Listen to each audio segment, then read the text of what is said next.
마태복음 2장 13절에서 마지막 23절까지 말씀 한 절씩 교독하겠습니다. 그들이 떠난 후에 주의 사자가 요셉에게 현몽하여 이르되 헤롯이 아기를 찾아 죽이려 하니 일어나 아기와 그의 어머니를 데리고 애굽으로 피하여 내가 내게 이르기까지 거기 있으라 하시니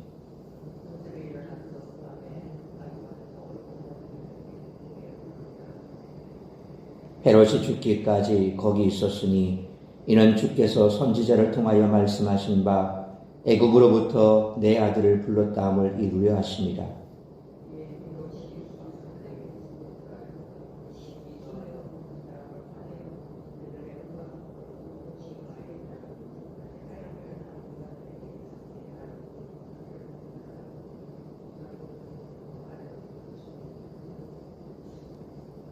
이에 선지자 예레미야를 통하여 말씀하신 바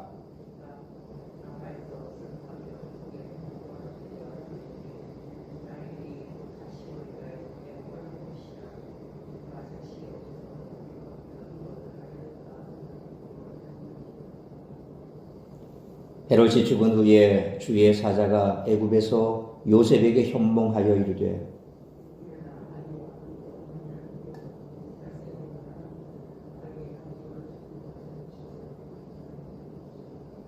요셉이 일어나 아기와 그의 어머니를 데리고 이스라엘 땅으로 들어가니라.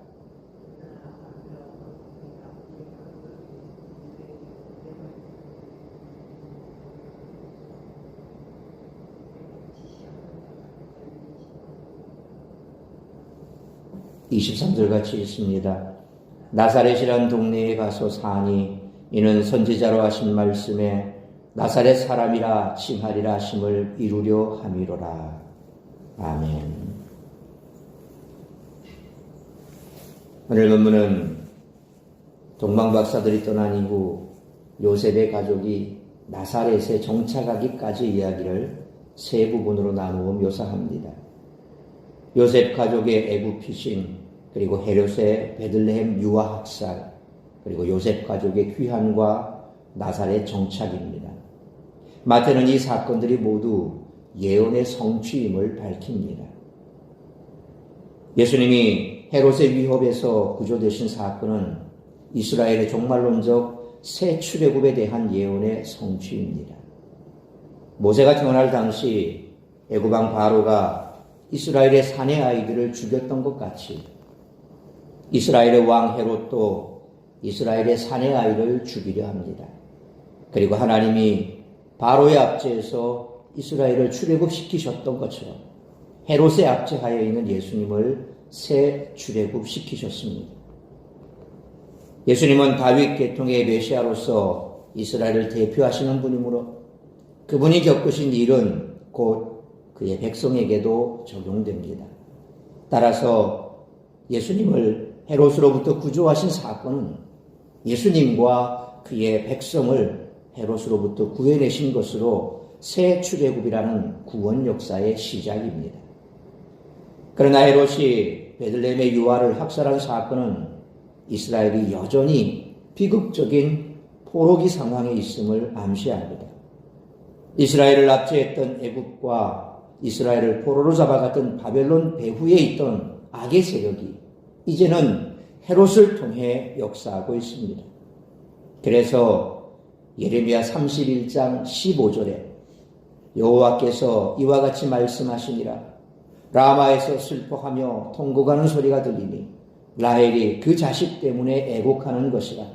그가 자식이 없어져서 위로받기를 거절하는도다 라는 말씀처럼 포로기 때 죽고 잡혀간 아이들을 향한 라헬의 슬픔이 헤롯에게 죽임을 당한 아이들에게 똑같이 적용이 됩니다. 이 말씀은 역사적으로 베냐민을 낳다 죽어 베냐민 지파의 라마에 묻힌 야곱의 아내 라헬을 빗대어 이스라엘의 포로기 비극을 나타낸 말씀입니다. 포로로 잡혀가 텅 빈 이스라엘의 비참한 상태를 자식이 없어 애곡하는 라헬로 비유하신 것입니다. 이스라엘의 포로기가 아직 끝나지 않은 것입니다. 하지만 예레미야 31장의 예언대로 이 슬픔은 하나님이 이루실 새 출애굽인 포로 귀환의 전조입니다. 사실 하나님은 이미 메시아를 살리심으로 새 출애굽 사역을 시작하셨던 것입니다. 소위 말하면 예수님께서 죄의 포로가 되어 있는 우리를 죄와 사망에서 건지신 것은 바로 바벨론에 의해서 포로로 잡혀갔던 이스라엘 백성들이 이제 70년 후에 다시금 귀환할 것과 같이 예수님을 새 출애굽으로 잇댄 것이 바로 여전히 죄 가운데 있는 우리 모든 인생들을 예수님께서 죄에서 이끌어내신 사건과 빗대었다라는 것입니다. 예수님이 이스라엘 땅으로 돌아와 갈릴리 지역의 나사렛 마을에 정착하신 것은 메시아의 정체성과 장차 이루어질 사역과 잘 어울립니다. 나사렛 사람이라 하는 뜻의 헬라어가 나조라이오스라고 말합니다. 그 뜻은 싹, 가지를 뜻하는 히브리어 네체르와 연결되어 메시아를 이새의 싹 혹은 가지로 표현하는 이사야 11장 1절 이새의 줄기에서 한 싹이 나며 그 뿌리에서 한 가지가 나서 결실할 것이요 라는 말씀, 그리고 예레미야 23장 5절 상반절에 여호와의 말씀이니라 보라 때가 이르리니 내가 다윗에게 한 의로운 가지를 일으키실 것이라 하는 말씀과 예레미야 33장 15절 상반절에 그날 그때에 내가 다윗에게서 한 공의로운 가지가 나게 하리니 라는 말씀과 스가랴 6장 12절 하반절에 보라 싹이라 이름하는 사람이 자기 곳에서 돋아나서 여호와의 전을 건축하리라 하는 이와 같은 표현 본문들과 고난받는 종을 묘사하는 이사야 53장 2절에 그는 주 앞에서 자라나기를 연한 순 같고 마른 땅에서 나온 뿌리 같아서 고운 모양도 없고 풍채도 없은즉 우리가 보기에 흠모할 만한 아름다운 것이 없도다 라와 같은 이런 복합적인 내용을 암시한다는 것입니다. 그러니까 앞서 말씀드린 이사야 말씀이나 예레미야 말씀이나 스가랴 말씀에 나오는 싹, 가지 이것을 뜻하는 히브리어 단어가 넷제르입니다. 이 넷제르라고 하는 이 단어와 그리고 나사렛 사람이라고 하는 헬라어 나조라이오스라고 하는 이 단어는 서로 발음이 비슷한, 그래서 이 히브리어와 헬라어 그 두 의미를 서로 견주었는데 바로 싹, 가지 혹은 이사야 53장에 나오는 연한 순, 다 이게 넷제르가 가지고 있는 의미거든요. 그러니까 언어 유희라 소위 말하면 이 비슷한 발음을 착용을 해서 그 원본 뜻을 드러내고자 하는 그런 의미가 담겨 있습니다. 이처럼 메시아를 지칭하는 가지라는 명칭에 어울리는 나사렛은 작고 하찮은 마을이지만 낮고 보잘것없이 없는 종이 되셔서 고난을 받으실 예수님의 사역에 잘 맞는다라는 것이죠. 따라서 나사렛 사람은 고난받는 종 메시아 예수님의 정체성과 사역을 암시하는 그런 말입니다. 마태복음 시작에서 말씀드린 것처럼 마태복음은 마태가 유대인들에게 예수님이 유대인의 왕으로 오셨다는 것을 알려주기 위해 쓴 글이라는 것입니다. 그렇다면 세상의 왕과 달리 예수님은 어떤 왕인지에 대해 오늘 본문의 말씀을 통해서 우리들이 깨달아야 할 것은 첫째로 13절로 18절 말씀처럼 예수님만이 우리의 왕이 되신다는 것입니다. 동방에서 온 박사들이 예루살렘을 거치지 않고 다른 길로 고국으로 돌아갔습니다. 헤롯은 박사들이 자신을 피해 고국으로 간 사실을 알게 됩니다. 그러자 그의 광기가 발동합니다. 그때 13절 말씀처럼 하나님은 요셉에게 꿈을 통해 헤롯이 아기를 죽이려 하니 애굽으로 피하라고 명하십니다. 그러자 요셉은 14절 말씀처럼 날이 밝기를 기다리지 않고 즉시 밤중에 아기와 마리아를 데리고 애굽으로 떠났습니다. 하나님의 말씀을 믿었고 통치자들의 잔인함을 알았기 때문입니다. 그래서 요셉은 주의 사자의 말씀을 듣고 불이 났게 애굽으로 떠난 것입니다. 16절 말씀처럼 헤롯은 자신이 박사들에게 속았다는 사실을 알고 심히 노하여 베들레헴 모든 지경에서 2살 아래 남자아이를 죽이라는 명령을 내립니다. 헤롯은 무자비하고 잔인한 사람입니다. 그는 유대 사람도 아닌 에돔 사람입니다. 단지 로마 황제에게 잘 보여 유대의 왕이 된 사람입니다. 그러면 유대인에게 선정을 베풀고 유대인의 왕이 탄생했다는 소식에 겸허하게 반응했어야 합니다. 그러나 그는 자신의 기득권에 도전이 된다고 여기는 자를 모두 제거하려고 했습니다. 대제사장을 죽였고 왕비와 자식들까지 죽였습니다. 그래서 유대에서는 헤롯의 아들이 되느니 그의 돼지가 되는 편이 낫다는 말이 돌 정도였습니다.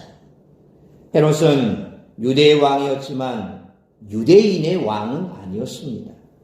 고대 팔레스타인 왕국의 왕은 그렇게 될 수 있었지만 하나님의 백성, 유대인의 왕은 될 수 없었던 것입니다. 마태는 진정한 왕은 예수 그리스도임을 여기에서도 강조하고 있습니다. 그러므로 예수님만이 우리의 왕이 되심으로 우리에게 자비와 긍휼을 베푸시고 죄에서 해방시켜 주시는 예수님만 섬기며 믿고 따르는 우리 모두가 되시기를 축원합니다. 두 번째로 19절로 마지막 23절 말씀처럼 예수님만이 만왕의 왕이 되신다는 것입니다. 20절로 21절 말씀처럼 헤롯이 죽자 주의 사자가 요셉에게 현몽하여 다시 이스라엘 땅으로 가라고 지시합니다.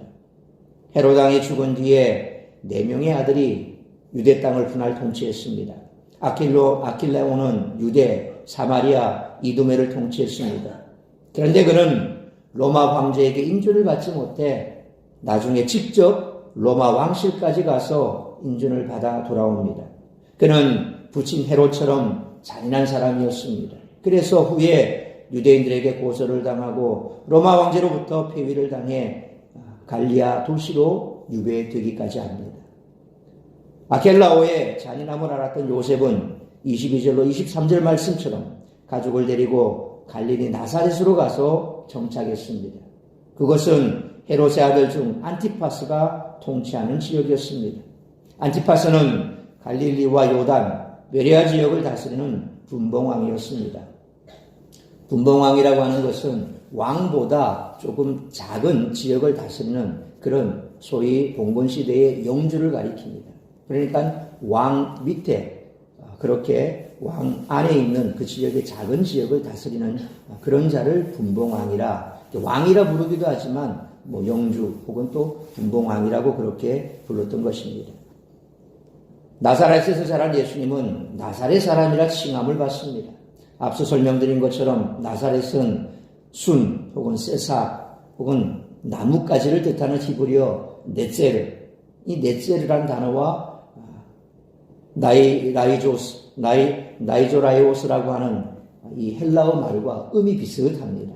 그렇기 때문에 이 네ጼ르라고 하는 그 단어를 착용을 해서 예수님께서 이미 구약에 순이다, 새싹이다 혹은 가지다 라고 그렇게 예수님에 대해서, 메시아에 대해서 예언됐던 그 말을 성취하기 위해서 예수님께서 나사렛 지방으로 가셨다. 그리고 또 나사렛 사람이다 라고 하는 그 뜻을 이루기 위해서 이와 같은 비슷한 음을 착용했던 것을 봅니다. 예수님이 어릴 때부터 이사야 53장 2절로 3절 말씀처럼 연한 순과 같은 존재로 사셨던 것을 말씀하고 있습니다. 마태는 세상 왕과 만왕의 왕 예수를 계속 대비시키고 있습니다. 세상 왕은 예루살렘이나 큰 도시의 왕궁에 거하면서 백성을 괴롭히고 학살합니다. 그리고 전국에는 비참하게 죽거나 유배당합니다. 반면에 예수님은 작은 마을 베들레헴의 마구간에서 태어나셨고 변방 지역인 나사렛에서 자라나셨습니다. 그래서 예수님께서 이제 활동하실 때에 예수님의 소문이 퍼지자 그가 어디 출신이냐? 나사렛 출신이다. 그러니 사람들이 뭐라고 말합니까? 나사렛에서 무슨 선한 것이 날 수 있느냐? 소위 말하면 나사렛 같은 시골, 사람들이 잘 알지도 못하는 그런 촌에서 무슨 그런 그와 같은 메시아가 나올 수 있느냐라고 그렇게 그 당시만 하더라도 나사렛이라는 동네가 얼마나 참 변방이고 볼품없는 곳이었는가 사람들은 그렇게 빗대어서 말하기도 했지요. 그러나 예수님은 세상 왕과 달리 그렇게 볼품없고 또 알아주지도 않고 조그마한 변방 그 나사렛에서 자라나셨다라는 것입니다. 그러나 그분이 바로 우리의 왕이시요 만왕의 왕이시라는 겁니다. 그러므로 우리가 믿는 만왕의 왕 예수 그리스도는 연한 순과 같고 또한 나사렛과 같은 그런 볼품없는 곳에서 나셨지만 십자가에서 사망 권세를 이기시고 구원의 역사를 이루셨으므로 예수님께서 우리의 왕이시요 만왕의 왕이시므로 예수님만 믿고 전하는 우리 모두가 되시기를 축원합니다. 사랑하는 성도 여러분, 세상 왕은 그 나라 특정 지역의 왕은 될 수 있어도 그 나라 사람들의 참된 왕은 될 수 없었습니다. 세상 왕은 기득권을 유지하기 위해 무자비함을 드러냅니다. 그러나 만왕의 왕이신 예수님은 낮고 천한 곳에 오셔서 가장 낮은 사람까지 사랑하십니다. 예수님은 우리를 구원하신 참된 왕이십니다. 그러므로 예수님만이 우리에게 자비와 긍휼을 베푸시고 십자가에서 사망 권세를 이기시고 구원의 역사를 이루셨으므로 예수님만이 우리가 믿는 만왕의 왕이시므로 오직 예수님만 믿고 전하는 우리 모두가 되시기를 축원합니다. 기도하겠습니다. 거룩하신 아버지 하나님, 은혜와 사랑을 감사합니다. 오늘도 이 새벽을 깨워 말씀으로 예배로 시작하게 하시니 감사합니다. 오늘 예수님께서 어떤 분이신가?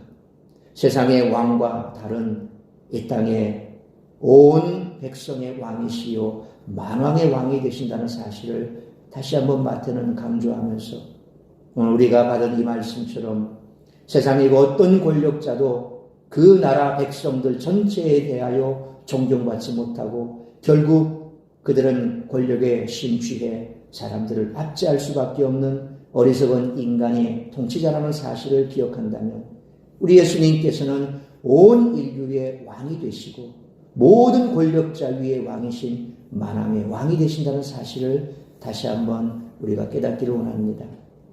그리함으로 우리는 세상의 권력에 편승해서 살아가는 자들이 아니라 오직 우리를 인도하시고 우리에게 구원의 놀라운 은총을 베풀어 주시며 자비와 긍휼이 무한하신 주님만이 내 삶의 왕이 되심을 고백하고 만왕의 왕이 되신 주님만을 믿고 따르며 전하는 우리 모두가 되게 하여 주옵소서. 오늘도 우리 사랑하는 성도들 어디에 있든지 무엇을 하든지 주께서 함께 동행하심으로 그들의 삶을 주관하여 주옵시고 합력하여 선을 이루시며 선한 길로 인도하여 주시어서 저들의 삶이 주님과 함께 있음으로 평안을 누리고 저들의 인생이 주님 손에 있음으로 말미암아 주께서 선한 길로 인도하신다는 사실을 믿고 오늘도 주와 동행함으로 행복한 복된 한 날을 삶을 살아가는 우리 모두가 되게 하여 주옵소서. 올해 2023년 우리 교회 표인 회복인 것처럼 아버지 하나님 올해 한 해 우리 삶이 회복이 되게 하여 주옵시고 모든 성도들의 가정과 그들의 영육간이 회복이 되어서 하나님의 영광을 드러내는 복된 한 날의 삶을 살아갈 수 있도록 오늘도 붙들어 주옵시고 성령으로 충만케 하여 주시옵소서. 이 모든 말씀 우리 주 예수 그리스도의 이름으로 기도하옵나이다. 아멘.